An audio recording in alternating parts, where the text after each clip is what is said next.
Hello, and welcome to this week's University English video.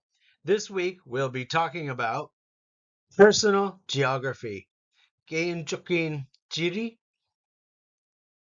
As usual, we will start with vocabulary, and as usual, I'm going to ask you to listen well and either repeat out loud these words, or if you can't, say them in your head. Okay, let's start. Downtown. Downtown. Are you repeating? Suburb. Suburb. Urban. Rural. Residence. Now notice that dense has the emphasis. Residence. Proximity. Xi, the second syllable has the accent. Proximity. Network. Public. Neighborhood. The first syllable is going to get the emphasis here. Neighborhood. Neighborhood. And then private. Now I will read the definitions, and as I read the words again and the definitions, please do repeat them.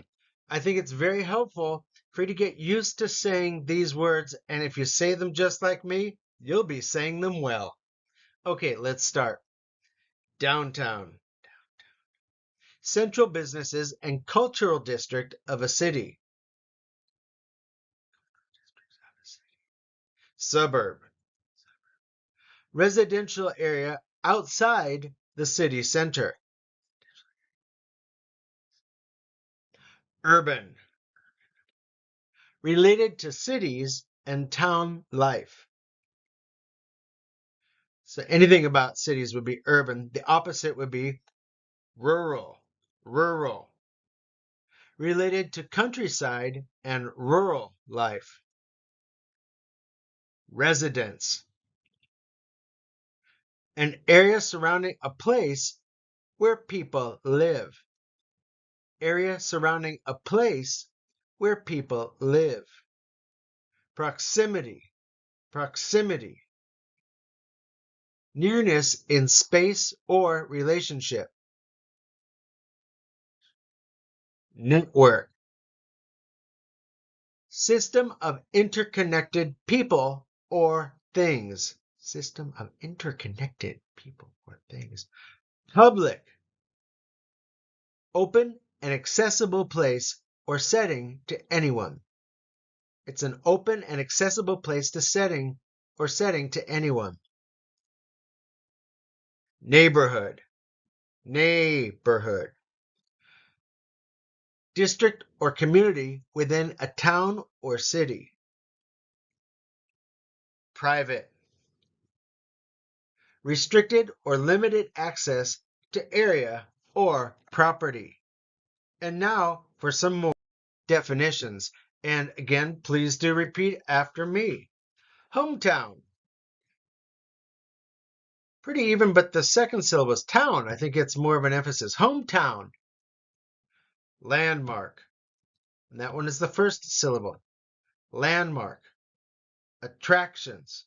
That one's the second syllable. Attractions. Upscale. Upscale. Metropolitan. Metropolitan. Local. Local. Community. Community.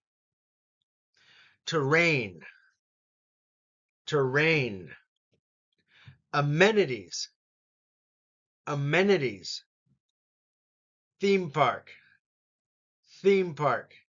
Tema park, I know, but with the TH sound, put your tongue between your teeth.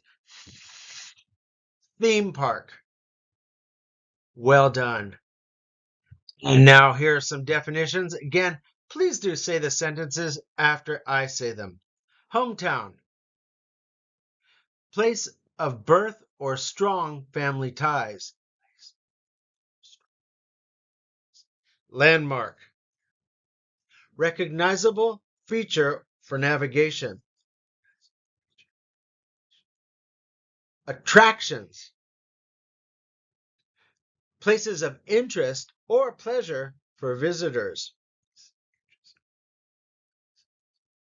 Upscale, designed for high social status. Luxurious.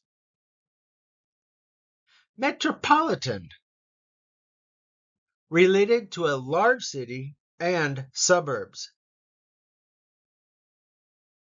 Local, pertaining to a specific area or neighborhood. Community, people living together in one place. Terrain, stretch of land with specific features. Amenities, convenient and desirable living features. Theme park, theme park, amusement park with a specific theme. Now I'm going to use the vocabulary words in sentences. And again, do I have to say it? If you repeat these sentences after I say them, the words will stick and the pronunciation will stick in your mind. So please do repeat after me. Hometown. My hometown is a small, peaceful village in the mountains. Landmark. The Eiffel Tower in Paris is a famous landmark visited by millions of tourists every year.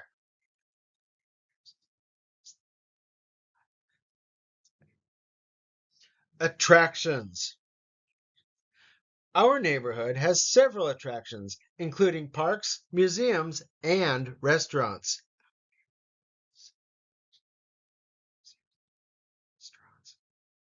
Upscale. They live in an upscale apartment with stunning views of the city skyline.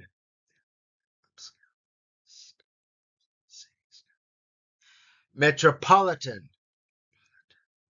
New York City is a bustling metropolitan area with diverse cultures and businesses.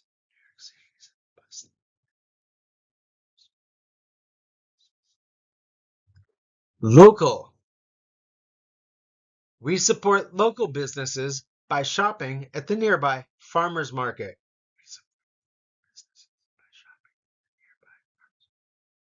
Community. Our community organizes events to promote unity and cooperation among neighbors.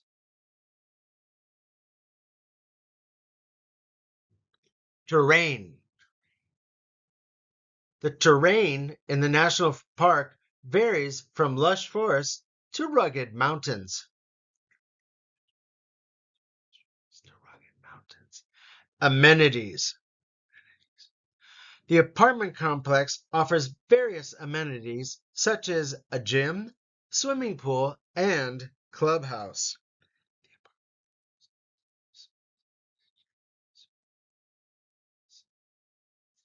TH sound, teeth, tongue between your teeth. Theme park. Families enjoy spending a day at the theme park, going on thrilling rides and meeting characters.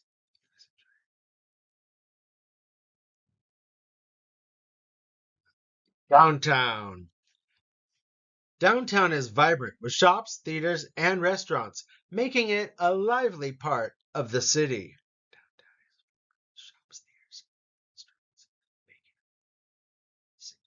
Suburb. Suburb provides a peaceful environment while still being close to the city for work.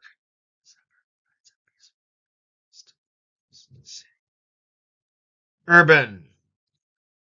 Urban areas often have a faster pace of life compared to rural regions.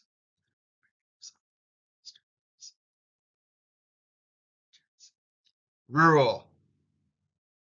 Living in a rural area allows one to enjoy the tranquility of nature away from the city hustle.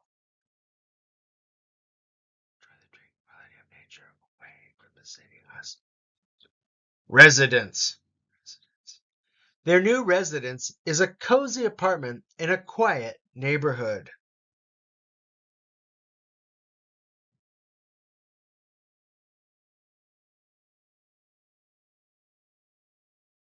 Now we're going to look at some adverbs. A little overview for you. An adverb describes a verb, an adjective, or another adverb, and it tells us how, where, when, how much, and how often. So in the how column, you'll see various words: quietly, peacefully, carefully, slowly, badly. What do they all have in common? Lee. That's right. And you can, by the way, stack these, right? So I quietly, peacefully, carefully walked home. Nice. If you can put one or two of these in each sentence, you will be doing extremely, very well. Okay, where? Above, abroad, far, away, back, here, outside. So where is something happening? And if you're telling a story, telling us where, that's a good start. When? Now, yesterday, soon, later, tomorrow, yet, already. These are all wonderful, wonderful words. Notice that some of them, such as yesterday, um, last month, last year, they're going to require you to speak in the past tense. So when you see these words, think, oh, past tense verbs coming, right? Tomorrow, later, think will, going to. These are future tense. Okay. How much? Quite, fairly, too, enormously, entirely, very, etc., etc. These are good. And how often? Always, sometimes, often, frequently. These are all very good. And of course, you can also say once a month, once a week, twice a week. You can say 3 times a week, 4 times a week. This is more specific. When somebody says always, usually they mean uh, usually, frequently, and sometimes means almost nothing, because does sometimes mean once a month, twice a week, twice a year? So again, I would encourage you to supplement these with once a, twice a, 3 times a, 4 times a, 5 times a, day, week, month, or year. Now let's look at some adverb functions. First, they work to modify verbs. She speaks loudly during the meetings. How does she speak? Loudly. He ran quickly to catch the bus. How did he run? Quickly. All right. And again, you can combine these. She speaks loudly and quickly. Nice. Modifying adjectives. The movie was very interesting. To what extent was it interesting? Very. She is extremely talented. To what extent is she talented? Extremely. Modifying adverbs. He reads quite slowly. To what extent does he read slowly? Quite. She performs very gracefully. To what extent does she perform gracefully? Very. And modifying entire sentences. Fortunately, so now we know everything that's coming after this is going to be lucky, right? Fortunately, the weather was perfect for the picnic, modifying the entire sentence, indicating the speaker's attitude towards the weather. And interestingly, so the information coming up should all be interesting. I'm not a big fan of this one. I like to tell people what I think and then let them decide if it's interesting. But anyhow, interestingly, they chose to travel by train instead of flying, modifying the entire sentence, indicating the speaker's curiosity about the situation, or that the speaker thinks it's interesting. Grammar articles. Definition. Grammar articles are the words that define a noun as specific or unspecific. In English, there are two types of articles: definite articles and indefinite articles. The definite article is the, and it's used before specific nouns that are known to both the speaker and the listener. The indefinite articles are and an. They're used before non-specific or unknown nouns. Is used before words that begin with a consonant sound, like a cat, a dog, and an is used before words that begin with a vowel sound, like an apple. Let's have some examples. Basically, an article is an adjective. Like adjectives, articles modify nouns. The definite article, the. Let's have some examples. I saw the movie last night.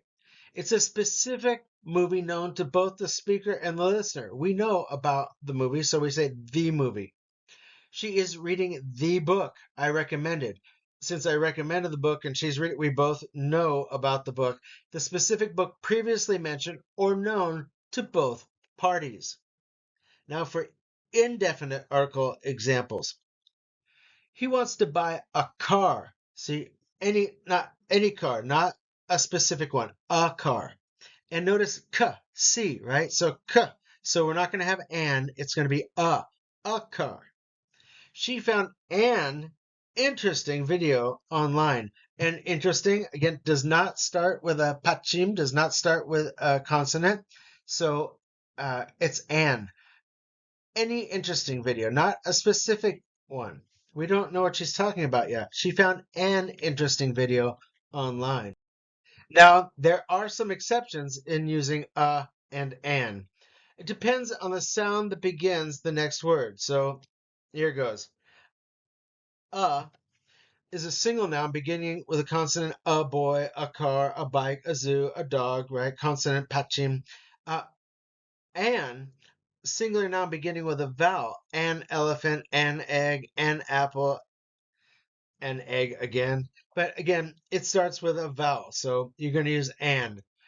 But, however, hachiman, plus a single noun beginning with a consonant sound, user, sounds like user, right?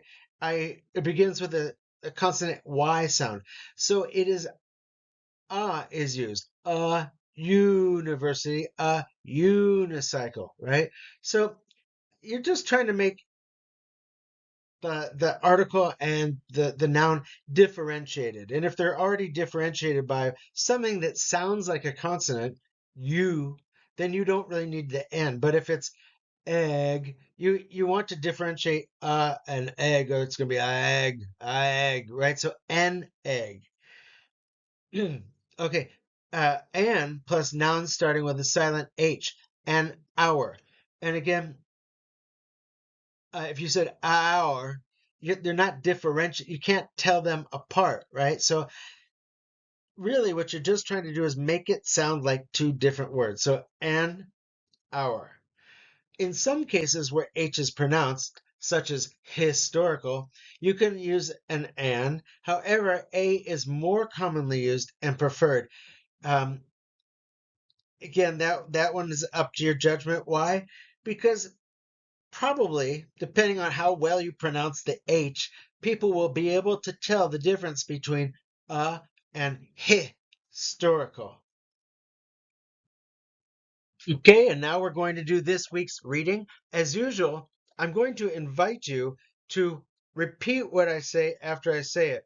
This again will help the information stick in your head so you'll do well on the test, and it will also help your pronunciation. So please do repeat after me. In a busy city, Glenn lived in a friendly neighborhood, surrounded by tall buildings and a peaceful park. Every morning, he woke up to birds chirping and colorful flowers outside his window.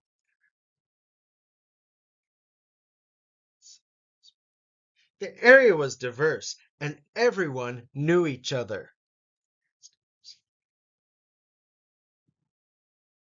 Glenn liked spending time at a twosome place, a cafe where he studied and met local friends.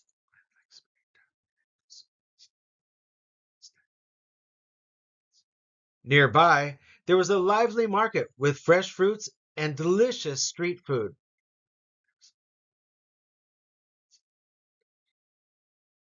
Next to his home was a library where Glenn read books and did research.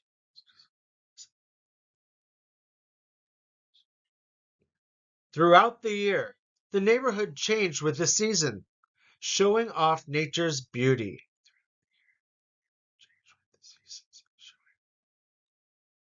Here, Glenn made close friends and wonderful memories. His neighborhood wasn't just a place to live, it was a special part of his life's journey. Now we'll have some questions, checking your understanding, questions like the ones you might see on the quiz. Okay, first question. What is Glenn's favorite cafe? Was it A, the Green Bean Cafe, B, a Twosome Place, or C, Sunny Brews? Next one. What does Glenn find near his home? A public park, B, a bustling market, or C, a school library? And lastly, how does the neighborhood change with the seasons? A, it remains the same throughout the year. B, it becomes quieter in winter. Or C, it shows off nature's beauty in different ways. Let's check the answers. Now, let's check the answers. First question. What is Glenn's favorite cafe? That's right, B, a Twosome Place. Next one. What does Glenn find near his home? That's right, C, a school library. And lastly, how does the neighborhood change with the seasons? That is also C. It shows off nature's beauty in different ways. Well, I hope you enjoyed this video. I hope that you repeated after me so that your pronunciation got just a little bit better, and I look forward to seeing you in the next class.